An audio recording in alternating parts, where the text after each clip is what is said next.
Recordemos que no hay una receta exacta para absolutamente nada. Entonces, hoy vamos a empezar con una de las preguntas que dejé hace unos días, que es ¿por qué, a pesar de tener la información sobre metodologías de enseñanza activas, en muchas aulas se siguen repitiendo las formas de enseñar de mediados del siglo pasado? ¿Qué pasa? Si la información está, si todos los maestros, o bueno, digamos, la mayoría o el 99.9% de los maestros conocemos y sabemos la existencia de esas metodologías activas, ¿por qué en muchas escuelas de estos países latinoamericanos, ojo porque no es solamente Colombia, seguimos repitiendo metodologías tradicionales? Aquí vienen unas ideas que he recogido a partir de las conversaciones que he tenido con maestros, a partir de mi propia práctica y también a partir de lo que dicen los expertos frente a esto. Sin embargo, siempre le hago más énfasis a la práctica del maestro. Entonces, aquí van algunas cosas para que conversemos. La persistencia de los métodos de enseñanza tradicionales, a pesar de toda la disponibilidad que tenemos de información sobre metodologías activas, es un fenómeno complejo, es decir, que no depende de solo una variable. Entonces, empecemos a ver cuáles pueden ser estas variables.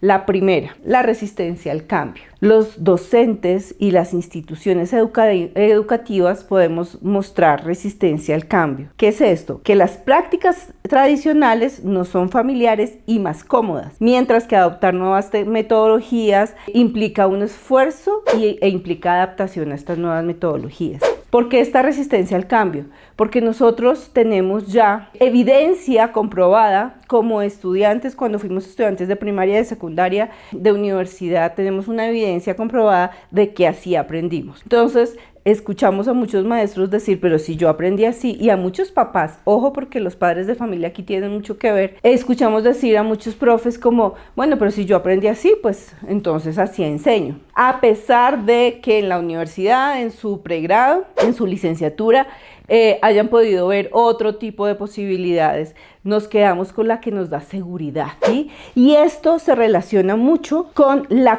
también con la cultura institucional, hacen match con la cultura institucional, porque si en la institución educativa, en su PEI, en su proyecto educativo institucional o en su proyecto como escuela, priorizan o prefieren las prácticas tradicionales, pues entonces eso tiene que ver directamente con la práctica del maestro. Es decir, que la cultura institucional es decisiva para las prácticas en el aula.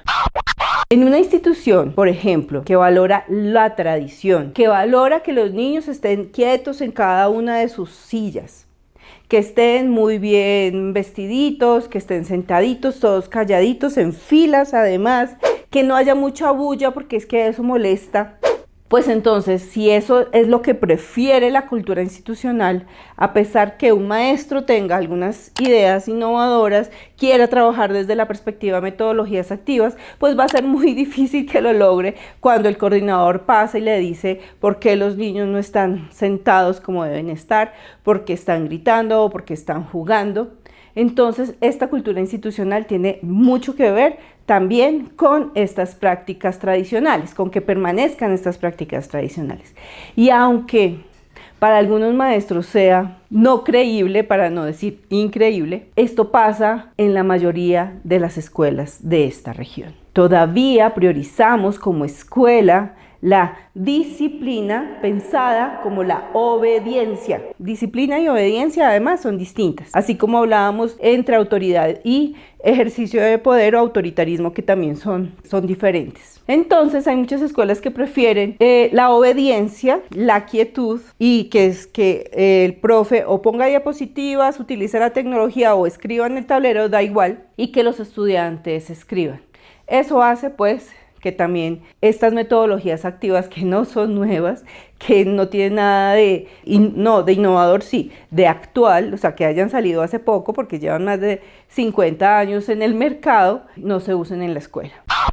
Otra de las razones por las cuales es tan difícil ese cambio a otro tipo de metodologías tiene que ver con la presión externa, y no nos podemos olvidar de ella. Las políticas educativas y las expectativas de los padres de familia también tienen mucho que ver. A veces las instituciones se sienten presionadas a seguir prácticas convencionales para cumplir con ciertos estándares.